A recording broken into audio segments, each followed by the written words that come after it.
The 48 lodge of power সিরিজের আজকে আমরা শুনব law number 8। Make other people come to you. অন্যদের তোমার কাছে আসতে বাধ্য করো। চলেন একটা গল্পের মাধ্যমে পুরো বিষয়টা জেনে নেই। এক সময় এক রাজ্যে ছিল এক তরুণ রাজা, নাম তার রফিক। সে খুব বুদ্ধিমান ছিল, কিন্তু একটা বড় সমস্যাও ছিল। সে সবসময় অন্যদের খুশি করতে গিয়ে নিজেকে ছোট করত। যে কাউকে দরকার পড়লে নিজেই দৌড়ে যেত, ফলে মানুষ তাকে সম্মান না করে বরং তার থেকে সুযোগ নিত। একদিন রাজ্যে এক বৃদ্ধ মন্ত্রী বলল, রাজা হতে চাইলে সবাইকে খুশি করা বাদ দাও, এমন অবস্থানে যাও যেন মানুষ নিজেই তোমার কাছে আসে। আরিফ প্রথমে বুঝতে পারেনি, কিন্তু ধীরে ধীরে সে এই কথাটা বুঝলো। একদিন পাশের রাজ্যে এক ধনী ব্যবসায়ী সাহায্য চাইতে এলো। আগে হলে রাফিক নিজেই দৌড়ে যেত তার কাছে, কিন্তু এবার সে অপেক্ষা করলো।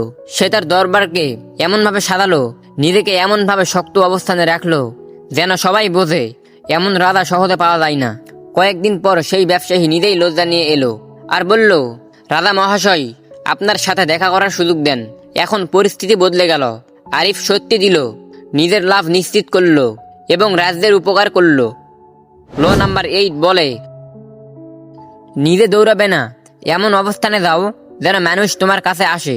কারণ যে সবসময় দৌড়ায় তার দাম কমে যায়, যে অপেক্ষা করতে জানে তার গুরুত্ব বাড়ে।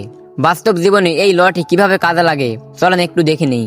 ধরো তুমি ব্যবসা করছো, ইউটিউবিং করছো, ফ্রিল্যান্সিং করছো বা আদার্স চাকরি করছো, সব জায়গায় এই লটি কাজ করে।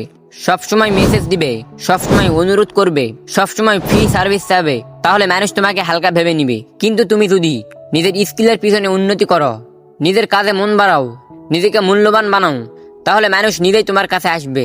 চলেন ছোট্ট একটি উদাহরণ দিয়ে বলি। ধরো একটা মধুর গাছ আর একটা ফুলের গাছ। মধু গাছটি নিজে কাউকে ডাকতে যায় না, কিন্তু মৌচাকরা নিজেই তার কাছে আসে।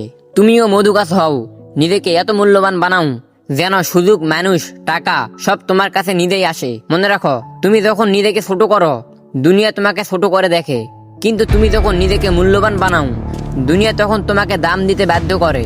নিজেকে উন্নতি করো, নিজেকে শক্তিশালী করো, নিজেকে দুর্বল বানিও না, তখন দেখবে সুযোগ নিজেই তোমার দরজায় কড়া নাড়বে।